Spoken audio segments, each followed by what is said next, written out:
Hello, my name is Dr. Jacob Graham, and today we'll go over the fifth and final species in our coverage of two-voice species counterpoint.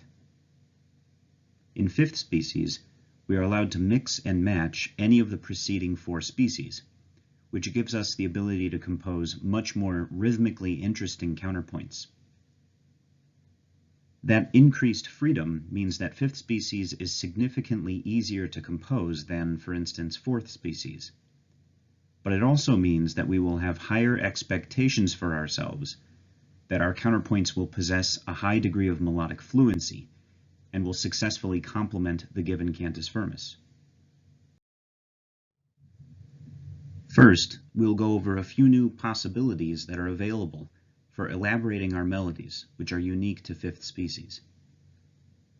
Then we will analyze the counterpoint that Fuchs provides for his Dorian cantus firmus, which will help us to understand the goals and strategies for this species.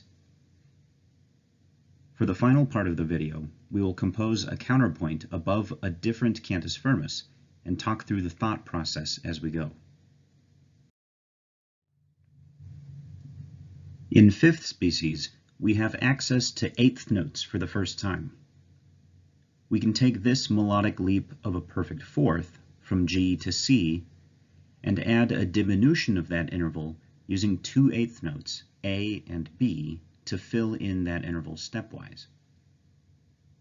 This is much the same thing as when we used passing tones as diminutions of the interval of a third in earlier species.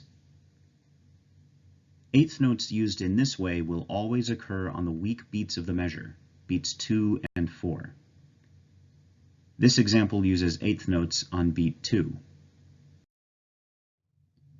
Here is an example with eighth notes on beat 4, filling in the melodic span of a fourth from A to D.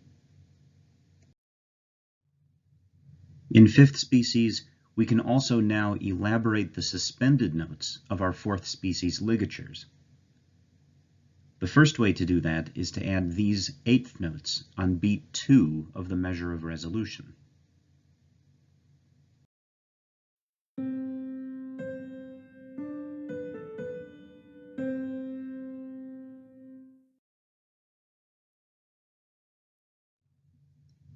Another way would be to add this consonant leap on beat 2 before the tone of resolution. In Fuchs's examples, this one is only used in 7/6 suspensions, and it is always a third that is interjected between the dissonance and its resolution.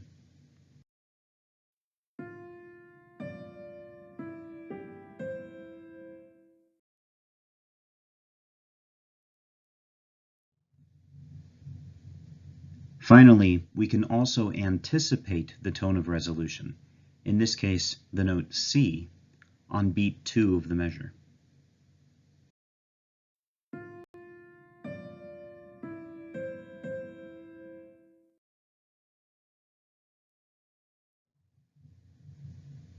Now let's take a look at Fuchs's example of fifth species applied to the Dorian cantus firmus from Gradus.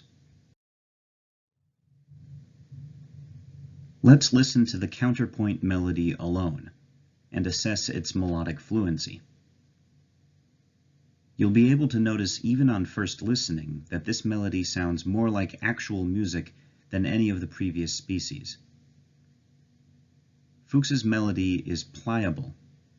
Upward leaps and long held notes seem to imbue the melody with tension, and the tension is released when the melody starts moving again, or when it reaches the triadic goals of its large-scale directed motion.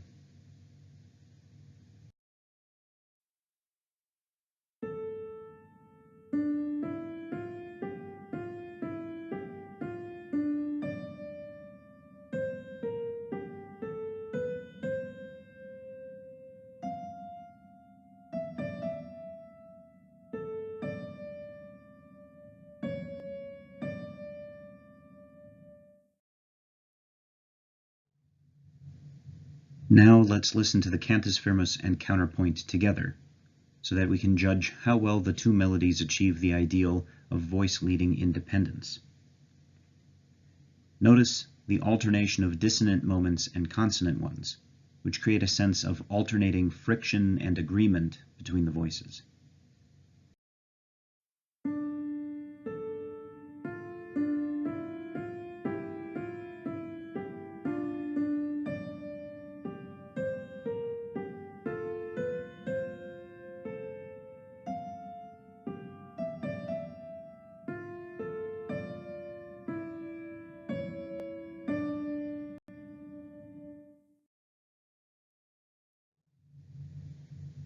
Here I've added in the harmonic intervals between the voices. If you've mastered what we've learned so far, there is no reason you couldn't provide a verbal justification for every circled perfect consonance and every boxed dissonance in terms of the rules from the previous species. Let's go through the example and identify which of the 4 species is operative in each measure.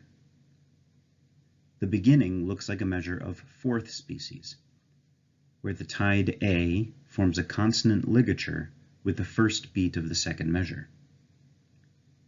The second measure is 3rd species, with an accented passing tone on beat 3. The next measure is also simple 3rd species. Measure 4 mixes quarter notes and half notes in a way that would not have happened in any of our previous exercises. It is a mixture of 3rd and 4th species, and the tied D of beat 3 forms another consonant ligature with the downbeat of the next measure.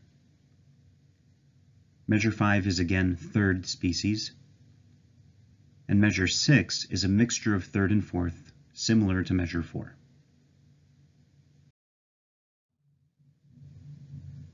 The last 5 measures of the exercise are all 4th species.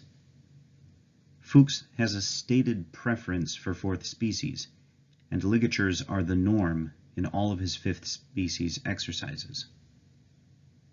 Notice how Fuchs includes the 5th species elaborations in this passage in order to keep the melody flexible and less predictable than it would otherwise be. This long stretch of 4th species is made possible by the long stepwise descent that ends the cantus firmus, underlined here. Be on the lookout for these kinds of descents in your cantus firmus before you begin writing, so that you can plan ahead sequences of suspensions like Fuchs composes here.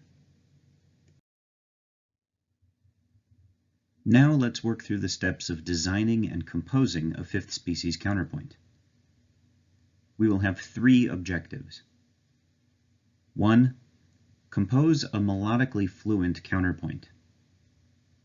2. Compose a counterpoint that complements the shape and fluency of the given cantus firmus. And 3. Maximize variety. That means to include every type of rhythm and all available forms of harmonic dissonance. I've chosen a cantus firmus by Schenker that was appended at the end of the previous video in the series.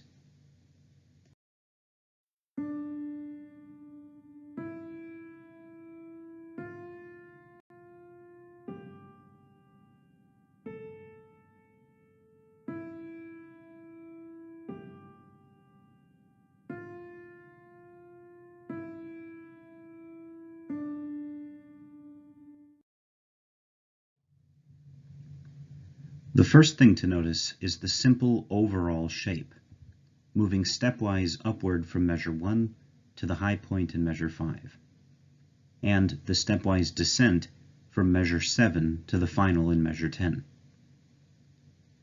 This melody would be very boring if it weren't for the E in measure 6, which creates some angularity in an otherwise completely stepwise cantus firmus.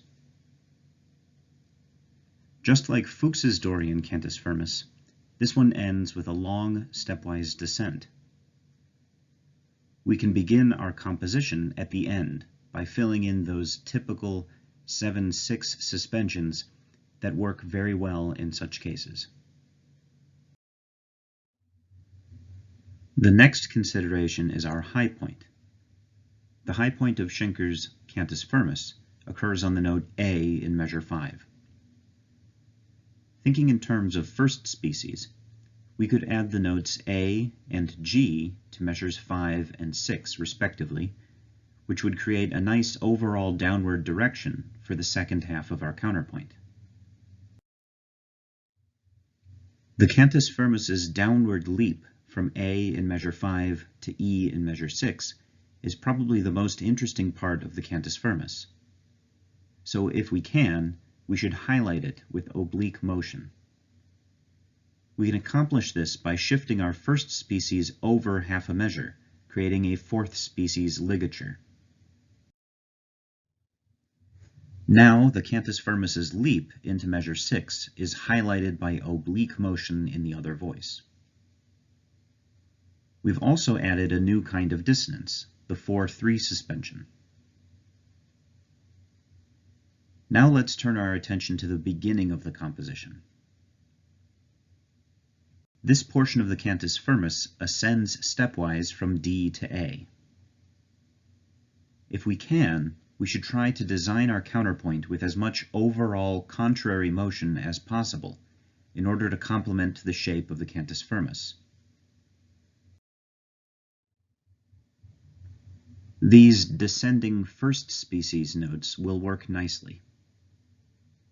But even though I'm thinking in first species at this point, I already know that I can shift the first two measures over into fourth species to create a more complex relationship between the voices. Now we need to find a way to fill in the blank space between measure 3 and measure 5. A consonant leap up to F in measure 3 would allow for another contrary descent to a C in measure 5.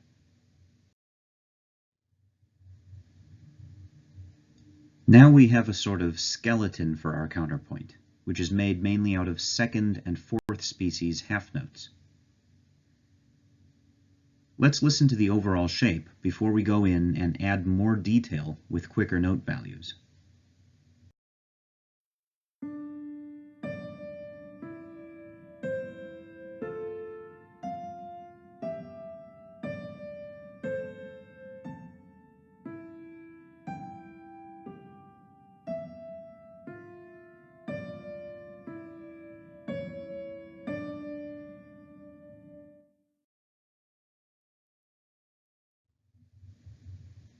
It occurs to me now that the F in the counterpoint of measure 3 could have also formed a dissonant ligature.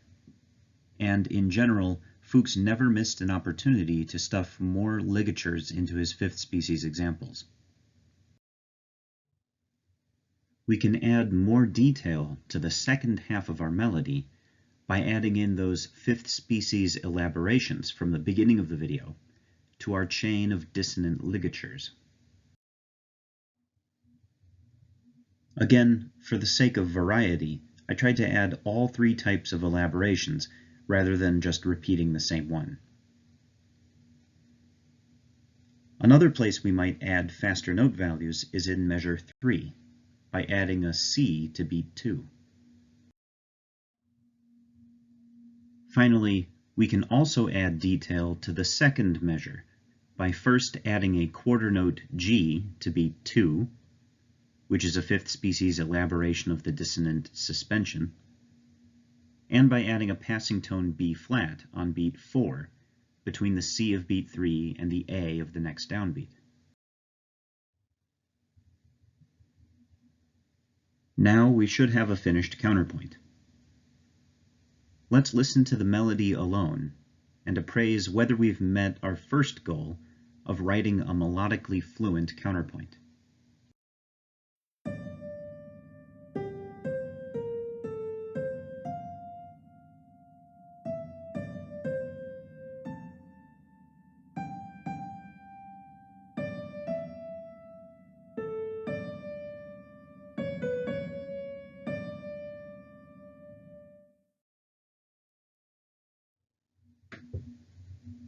Now let's listen to the two voices together and judge how well we've accomplished the second and third goals. Does our counterpoint complement the shape of the cantus firmus? And have we included a diversity of rhythmic types and dissonances?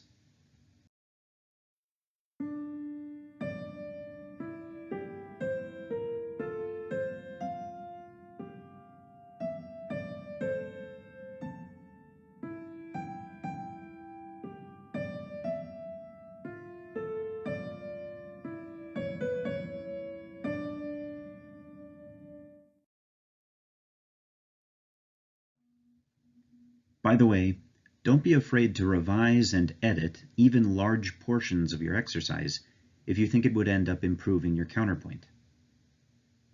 I would say that editing and revising are the majority of the composition process, and the format of this video does not show just how much I had to edit before I arrived at a halfway decent counterpoint. Like in the previous videos, I will leave you with some cantus firmi for practice. I would recommend taking your favorite one from any of the previous videos, or one that you've composed on your own, and using it to compose exercises in all 5 species.